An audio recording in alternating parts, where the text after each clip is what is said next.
I'm going to ask if you would close the doors in the rear.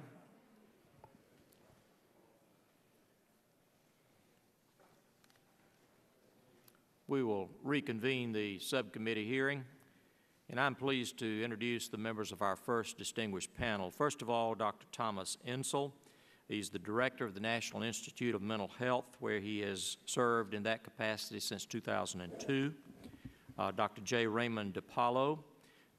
He is recognized as one of the world's foremost investigators into the genetic basis of affective disorders such as manic depression, depression, and panic disorder.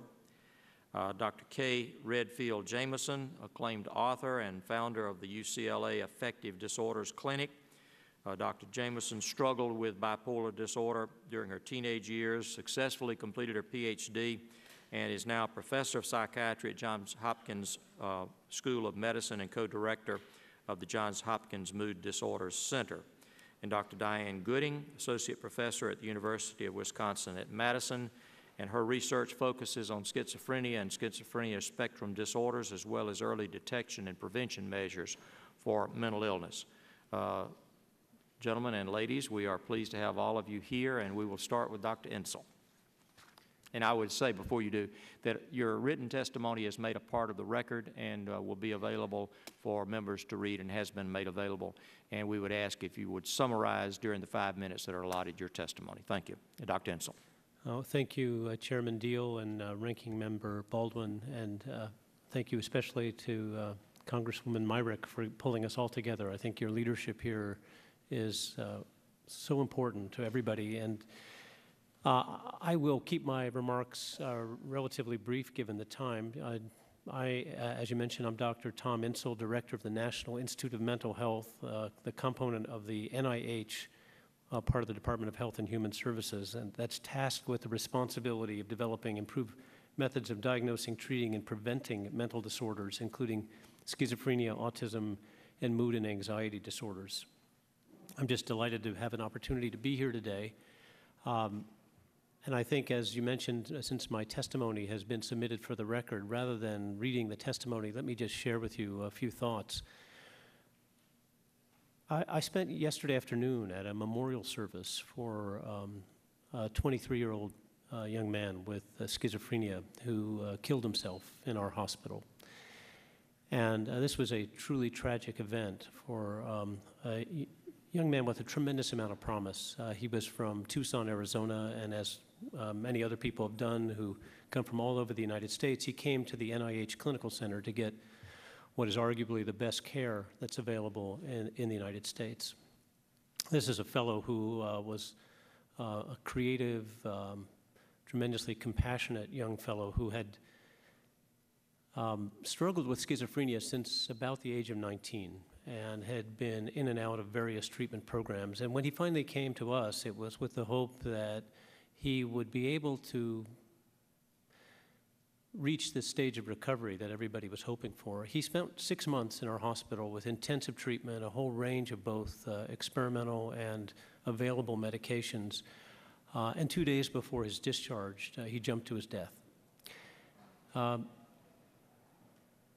This was, as Mrs. Myrick mentioned before, an event that's sort of a little bit like dropping a pebble into a pond because it affects so many people, not only his family, of course, but whenever there's a suicide, there are many, many victims. And in this case, it's been a huge event for the NIH community, and particularly for those people who worked with this fellow and the people who cared for him. At the memorial service yesterday, what I began to think about was how important it was for us to recognize that at a time like this, when we've had such a focus on the need for providing better access and providing better services and making sure that young people have the best treatments that are available, we also need to recognize that for this young man, getting the best treatment at the best place, we still had the worst outcome. And what that says to me is that we're really not where we need to be yet. We need to do much more to be able to make sure that we have better treatments for the people who suffer with these very, very serious diseases. So I come here really with a very heavy heart as someone who's responsible for being able to deliver those treatments and to being able to make life much better and to ensure recovery for those with serious mental illness. I think in all fairness, I need to tell you that I also come here with a lot of hope, because I do believe in this same heart that we have now the opportunities that we have never had before. You heard from your colleagues this morning that there is an increasing recognition in the decade following the decade of the brain that these are brain disorders, that mental disorders are brain disorders, a simple and profound truth that has completely altered the way that we approach the diagnosis and ultimately will alter the way that we treat them. We recognize that these are chronic disorders, but unlike many other chronic disorders in medicine, these are the chronic disorders of young people. 50% start by age 14, 75% by age 24. So very different from Alzheimer's disease, Parkinson's disease, and other neurological brain disorders that we think about. The other difference is that these are brain disorders, but they're not brain disorders of where a focal lesion can be identified. These are disorders of brain systems. And the good news is that we now have the tools to be able to understand how brain systems go from being normal to abnormal. We have the tools of genomics, which give us some of the molecular candidates we need. We have the tools of brain imaging that allow us to look inside the brain. It's no longer a black box, and we can begin to understand where something has gone wrong in those who suffer with these disorders.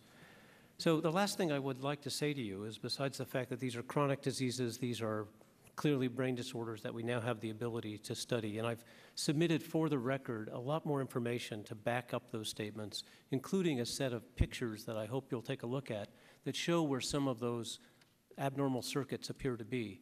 So I will leave those with you and not go through the slides to show them. But I do want to suggest to you that we also have a real need to change the way we think about these illnesses. So in the last moment, Chad, if I can get you to go to the second to the last slide, just zip through these very quickly, please. Next, right here. What I'd like to suggest is that where we want to go as we think about this in the future, and why I have such great hopefulness, is that we need to go from a point where we are now, where we do all of our diagnosis by symptoms and we treat by episode, just the way we were with cancer and heart disease 30 years ago, to understanding the pathophysiology, that is the mechanisms, the biology of these illnesses, the way we do have that now for cancer. That will give us, next slide here, both the biodiagnostics, biomarkers, and the treatments that really do go after the core pathology. The goal here is personalized care, just as it is for cancer. And what I'd like to suggest is we can actually, for the first time, envision what prevention would be like if it's strategic, and what we call cure therapeutics. Bottom line is the hopefulness comes from having the tools to be able to do that. We have those tools, and we've been using them in a very effective way for other brain disorders. We've been using them for cancer. We've been using them for heart disease. We can do this. And that's where the next 5 years will be. And finally, the last comment is that we need to also find ways to translate those discoveries to practice. And that's going to be one of the great challenges that we'll face even when we get these new, the new tools that we currently use, and that we have the new discoveries that will make such a difference. So I want to thank you again for having us to this subcommittee hearing. I think that your leadership in this area will be extraordinarily important for those millions of people who suffer with these disorders. And I think for me, the bottom line is that through research, we do have the opportunity to envision this moment of hope here, and that we have opportunities that we've never had before in thinking about how to approach these illnesses. Thank you. Thank you. Dr. Dappollo. Chairman Deal, Representative Baldwin, and Representative Myrick, thank you very much for holding these hearings, and thank you for inviting all of us to speak this morning. I'm Ray Dappollo. I'm professor and chairman of the Department of Psychiatry at Johns Hopkins, and I've been lucky enough to focus my own clinical and research career on bipolar disorder and depression, and that's what I'll focus my remarks on today. Because of this focus and the ability to do these sorts of things at a place like Johns Hopkins, I've now had the chance to see about 10,000 patients with depression and bipolar disorder. And I know from seeing them, but also from the research we've done on the brain and the genetics research that I've participated in, that these are certainly brain diseases, as certainly as pneumonia and asthma are lung diseases. I'm also confident that, as Dr. Insel has laid out for you, that research can illuminate the molecular pathways to these diseases, and that those molecular pathways will provide for us a way to design better diagnostic treatments, better diagnoses, better treatments, and attempt prevention. If I could show my first slide, I want to make a little bit of the case that I have made, that depression, if you will, bipolar disorder, and we could certainly say schizophrenia, are the cancer of the 21st century. Going back to in the 1960s, when I was a medical student at Hopkins, I can tell you that cancer was prevalent then. It is certainly prevalent today. Both have a rate of somewhere in the range of 5 to 10%. Both of these diseases, as has been said several times, have great impact on families, not just the patients. Cancer was stigmatized. Depression still is. In 1960, there was very little support for research on cancer. It was a mysterious disorder, and people thought it was hopeless. Today, research on depression and other psychiatric disorders is still undersupported. Are they mysterious? Yes. Are they hopeless? Absolutely not.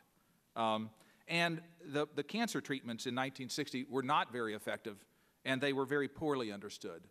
Our treatments for depression and bipolar disorder and schizophrenia today are fairly effective, not as effective as we would like, not as good as they should be, but they're very poorly understood. We don't know why they work when they work or why they fail when they fail. If I could have the next slide. The World Health Organization has now included mental illnesses on their list of diseases to study around the world, and they have shown that of the top 10 causes of disability worldwide, 5 of them are mental disorders. Unipolar major depression, that is, major depression, is number 1 on their list. Alcoholism is number 4. Bipolar disorder by itself is number 6. Schizophrenia is 9, and obsessive compulsive disorder is 10. That's a very telling feature. They wouldn't have seen that if they didn't include these. And if I could have the next slide, another part from their study is to look at the 10 leading causes of social burden in the developed countries. And again, I apologize that these are not so easy to see, but ischemic, again, 4 or 5 of these are clearly related to mental health. Unipolar depression, again, is number 2. But road traffic accidents, which are highly involved, as you know, with alcohol and alcoholism, are 4 and 5 on that list. Dementias due to Alzheimer's and other diseases are number 8. And self-inflicted injuries are number 9 on the causes of total social burden on society. And you've also heard that depression by itself is an independent risk factor, an important one, for heart attacks and for strokes. So that these are medical diseases, and they lead to other medical diseases. And last, if I could see the next slide, just the last bit of little numbers here, and again, a little hard to read on your monitor, is that the ultimate cost of these disorders is, Tom Insel has said, is suicide. Actually, in what I think is the best population study of suicide ever done, was done in a little town in Sweden where everybody was interviewed by psychiatrists 3 times, 25 years apart. And over that 25 years, they kept track of lots of things that happened to these people, including suicide. And if you can read it, and you probably can't, the good news was that 75% of the interviews led to no psychiatric diagnosis. But the revealing thing is that the suicide rates in people with any psychiatric disorder were 10 times greater than the population rate. And for those with depression and bipolar disorder, they were 80 times greater. So that this is a real kind of dose-response curve to show you the impact of these diseases. So let me conclude with my last slide. Again, talk about depression, which I believe is the cancer of the 21st century. Is, again, going back, it was cancer biology, the molecular biology of cancer, and epidemiology, that is population or public health studies, that illuminated the genetic and environmental pathways to cancer and have created logical treatment and prevention strategies for cancer. The cancer centers, very important clinical cancer centers, have conducted the largest and best done clinical trials of treatments that have ever been done in the world, anywhere. And I'm saying this because I think that this is what our future should be in mental disorders as well. Depression biology is human brain biology, and as Dr. Insel has noted, that's now possible, and it is occurring. And we're in the early days, but it is occurring. And that what we need then is to take those tools and turn them into what is called translational research, Translational research, a term that comes from cancer research, by the way, and the war on cancer, means developing new interventions, new diagnoses, markers, and treatments based on what we discover in the biology of the disorder. And this is really required. So what do we need to do that? What we need to do that is certainly, yes, more research, and that'll require more funds, but it requires more than that. We also need more careers devoted to these disorders, and we need more public education. I really appreciate both the turnout here, but also the statements that the members have made that says that the public education is a priority for all of us. So, and as well, we do depend, since these are diseases like other diseases, on the general progress of medical research, both at the level of molecules and at the level of public health. So I want to thank you for the opportunity to testify today. Thank you. Dr. Jamison. Yes, I'm delighted to be here. Thank you, Mr. Chairman. Thank you, Mrs. Myrick, who's just been, someone called her a great agitator. She is a great agitator and a wonderful human being who's been very supportive of mental health causes. My name is Kay Redfield Jamison, and I'm professor of psychiatry at the Johns Hopkins School of Medicine. My clinical and research interests lie in the study of mood disorders, especially bipolar disorder, and in the study and prevention of suicide. My written testimony includes some basic information about bipolar disorder, but I'm here really to talk about my own experiences with manic depressive illness and to strongly advocate for increased research funding. Although we know much more about this illness than we did even 5 years ago, thanks in significant measure to the excellent research efforts of the National Institute of Mental Health, there is far too much we do not know, and only in an aggressive and concerted effort to study the underlying causes of bipolar illness, particularly genetics, will result in earlier and more accurate diagnosis and better treatment. But I would like to speak now at a more personal level. Like most people, I had absolutely no reason to expect that I would become so seriously, so terribly mentally ill. I certainly had no preparation for insanity. No one does. I came from a military and very traditional family, and although I have a very extensive family history of bipolar illness, no one in my family talked about it. I had a healthy, active, and very happy childhood and adolescence. I loved school and did well at it, loved sports, was a school leader, and captain of all my teams. Then in my senior year of high school, after a period of much enthusiasm and not much sleep, I became deeply depressed, suicidal, and psychotic. I had never thought of suicide or death before, and now I thought of little else. For much of each day during several months of my senior year in high school, I thought about when, whether, and how to kill myself. Over the years, my manic depressive illness became much worse, and the reality of dying young from suicide became a dangerous undertow in my dealings with life. Then, when I was 28 years old, after a particularly damaging and psychotic mania, followed in turn by a particularly prolonged and violent siege of depression, I took a massive, and because I was a lithium researcher, what I knew to be a lethal overdose of lithium. I unambivalently wanted to die, and I nearly did die. I was in a coma for many days. Yet I have been fortunate. My illness responds very well to lithium, and I have been well for more than 20 years. I've had the best medical care available. I've had access to that care, and I have been able to afford to pay for that care. Most people cannot. My family, friends, and colleagues have been surpassingly supportive. Most people are not so lucky. I would like to end with a few beliefs and a few concerns. As a clinician, I believe that there are treatments that can and do save lives. As one surrounded by scientists whose explorations of the brain are elegant and profound, I believe that our basic understanding of the brain's biology is radically changing how we think about both mental illness and suicide. And as a teacher of young doctors and graduate students, I feel the future holds out great promise for the intelligent and compassionate care of the seriously mentally ill. Still, the effort to develop new treatments for severe mental illness and to prevent suicide seem to me to be remarkably unhurried. Every 17 minutes in America, someone commits suicide. Where is the public outrage? Where is the public concern?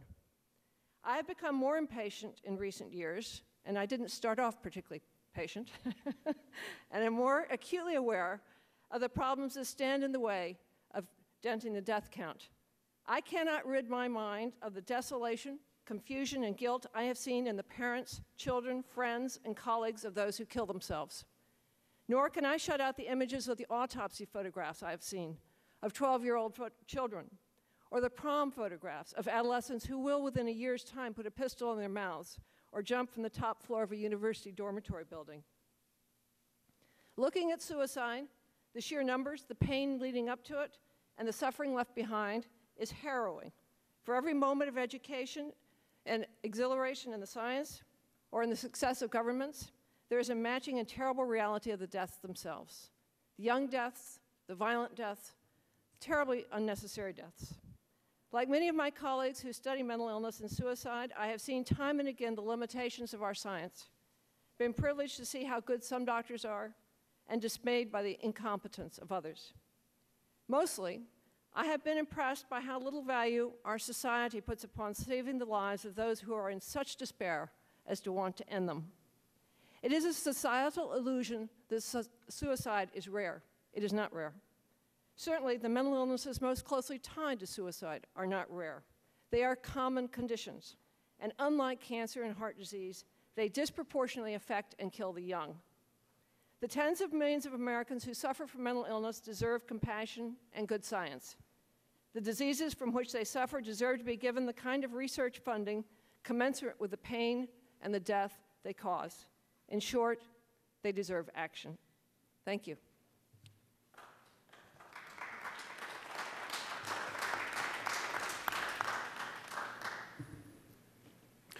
Unfortunately, those bells meant that we have another vote on the floor. People are playing games this morning. We have a motion that the committee rise that we have to go vote on. And Dr. Gooding, rather than try to hurry your testimony, we're going to stand in recess and go vote and come back, and we'll resume with your testimony when we get back. Thank you. We'll stand in recess.